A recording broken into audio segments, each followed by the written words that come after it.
تو جو راز آپ نے سمجھا ہے صحابہ کرام نے تو نہیں جانا تھا، کاہے کو گردنیں کٹاتے؟ آپ تو ایک نعرے لگا کر عرش پہ پہنچ جاتے ہیں۔ انہوں نے نعروں سے منزلیں حاصل کی ہیں، گردنیں کٹائی ہیں۔ بدر کا میدان سجایا ہے، احد کا میدان سجایا ہے، کربلا کا میدان سجایا ہے۔ تو آج اہل سنت و جماعت میں کوئی نظریاتی شعور مطلقاً نہیں، مجھ سے پوچھو۔ اب ہو کیا رہا ہے کہ آرٹسٹ نعتخوانوں کی ایک پوری کلاس پیدا ہو گئی ہے، اور خاص طور پر اس پنجاب کے لوگ۔ یہاں مجھے بتایا گیا کہ اس علاقے میں ایک محفل نعت ہوئی اور چودھری وڈیرے اپنی شان دکھانے کے لیے 10-15 عمروں کے ٹکٹ کا بھی اعلان کرتے ہیں۔ تو فجر کی نماز کا وقت آ گیا، اذان بھی ہو گئی۔ حضرت صاحب جیسے کوئی پیر صاحب تو انہوں نے کہا کہ لوگوں نماز کا وقفہ تو کر دو۔ انہوں نے کہا کہ ردم ٹوٹ جائے گا،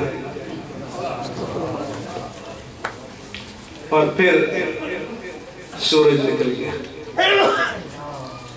یہ عشق مصطفیٰ ہے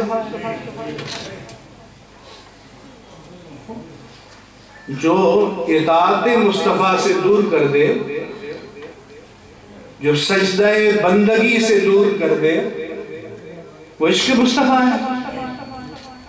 اس لیے رات کو 10-11 بجے سے لے کر 4 بجے تک نعتیں ہوتی ہیں۔ اگر 10,000 ہیں، 1,000 بھی آپ کو مسجدوں میں نظر آتے ہیں؟ سچ بتاؤ، تو وہ عاشق ہیں، وہ تو فراڈی ہیں۔ اور فرار بھی اپنے ساتھ کر رہے ہیں، کسی اور کے ساتھ کر رہے ہوں تو تب بھی دھوکہ، فریب دہی اور فریب نفس۔ اس لیے حضور فرماتے تھے کہ نعوذ باللہ من شرور انفسنا۔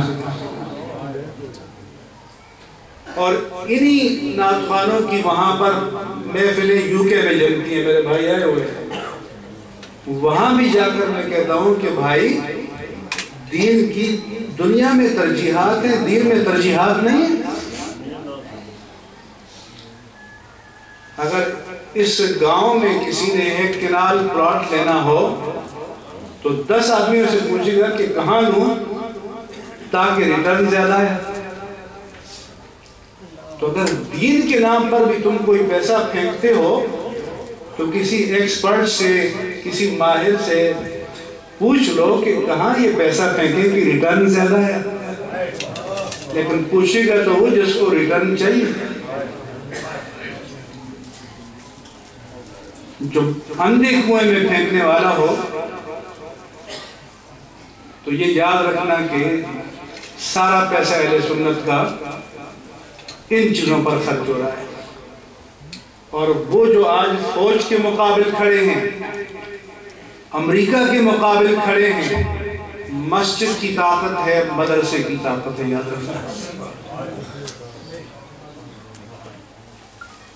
تو آج تو اور یہ جو مزارات، ان کو تو ایک نشہ چڑھا ہوا ہے، ادھر سے فارغ ہوں گے تو آپ کی طرف رخ کریں گے۔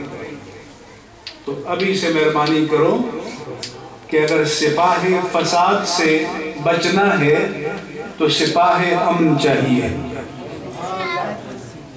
میدان میں کھڑے ہونے والے چاہیے، اور وہ تب ہوگا کہ جب مزارات کے ساتھ مدارس اور درسگاہیں ہوں گی، جب نظریاتی بندے تیار ہوں گے۔ اسی طرح ایصال ثواب ہمارا عقیدہ ہے، ہمارا شعار ہے، سنت ہے، مستحب ہے۔ لیکن آپ کیا کرتے ہیں کہ کسی باپ کا، ماں کا، بھائی کا، بیٹے کا، شوہر کا، بیوی کا انتقال ہوا، دیگیں پکائیں، چڑھائیں، برادری کو بلایا، اور بریانی اور پلاؤ کھلائی اور مونچھوں پہ تاؤ دے کے چلے گئے. تو پرائرٹی ہونی چاہیے نہیں ہونی چاہیے؟ اگر دنیا میں ترجیح ہے تو دین میں ترجیح نہیں ہونی چاہیے. تو پھر تو آپ کو سوچنا چاہیے کہ یہ پیسہ ایصال ثواب کے لیے آپ خرچ کر رہے ہیں. اس پیسے سے آپ کسی مسجد یا مدرسے میں ایک کمرہ بنا کے دے سکتے ہیں, 10 حفاظ کا خرچ اٹھا سکتے ہیں, 10 علماء کا خرچ اٹھا سکتے ہیں. تو تب آپ کا لشکر تیار ہوگا. تو اب یہ پلاؤ کھانا چھوڑو. تمہارا تو عالم یہ ہے کہ آراس کی تقریبات میں بھی دیگوں کے بغیر نہیں آ رہے. میلاد کے اور 11ویں کی جلسے یہاں ہوں, برطانیہ میں ہوں, امریکہ میں ہوں, دیگوں کے بغیر نہیں ہوتے. میرے برابر میں جو لے کر آئے تھے جو صاحب وہ بتائیں کہ ہوتے ہیں, سب جگہ دیگیں چل رہی ہیں. ان کے وہاں بھی ادارے ہیں, 600 1,000 طلباء پڑھ رہے ہیں, علماء تیار ہو رہے ہیں. اور ہم اسی کلچر کو لے کر ہماری بدنصیبی کہ جہاں سے گئے تھے وہاں کی ساری چیزیں باکس میں باندھی اور سیدھا جہاز میں لے کے وہاں پہنچے. تو کیا آپ کی عقل, آپ کا دماغ یہ فیصلہ نہیں کر پا رہا کہ آج دین کی ترجیح کیا ہونی چاہیے؟ ایک نعت خواں کو جو سپر آرٹسٹ ہے, ایک مجلس میں اتنا نشاور کرتے ہو کہ جو ایک شیخ الحدیث کو سال بھر میں نہیں دے رہے, جو حدیث مصطفیٰ پڑھا رہا ہے. اور ان نعت خوانوں کی کراچی میں جاؤ, اربوں کی پراپرٹیز ہیں, بلینز آف روپیز کی پراپرٹیز ہیں. وہ دین کو پلٹ کے کیا دے رہے ہیں؟ کبھی سوچا آپ نے؟ تو ایسی میری بات ہو رہی تھی ایک شیعہ صاحب سے. میں نے کہا آپ کے یہاں بھی یہ چیزیں چلتی ہیں, ہمارے یہاں بھی چلتی ہیں. تو حضور اس نے بتایا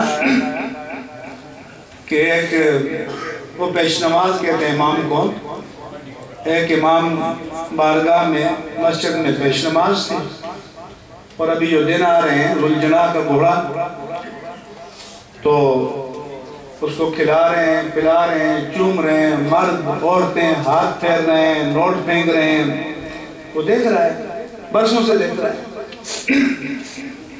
اس نے کہا لوگوں, یہ گھوڑا جس کی تم اتنی پوجا پاٹ کر رہے ہو اور اتنی نگہداشت کر رہے ہو, تمہارے پاس کوئی سند نہیں کہ یہ اس گھوڑے کی اولاد سے ہو جس پر امام حسین سوار ہوئے تھے, مگر میں تو امام حسین کی اولاد سے ہوں.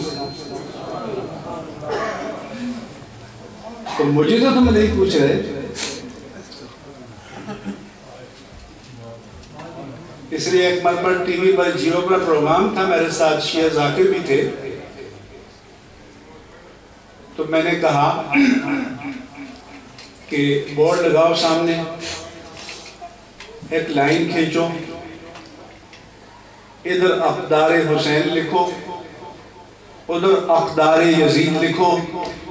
جتنے ماتم کرنے والے, جتنے جلوس نکالنے والے, جتنے ہمارے لوگ مجلسیں اور جلسے کرنے والے,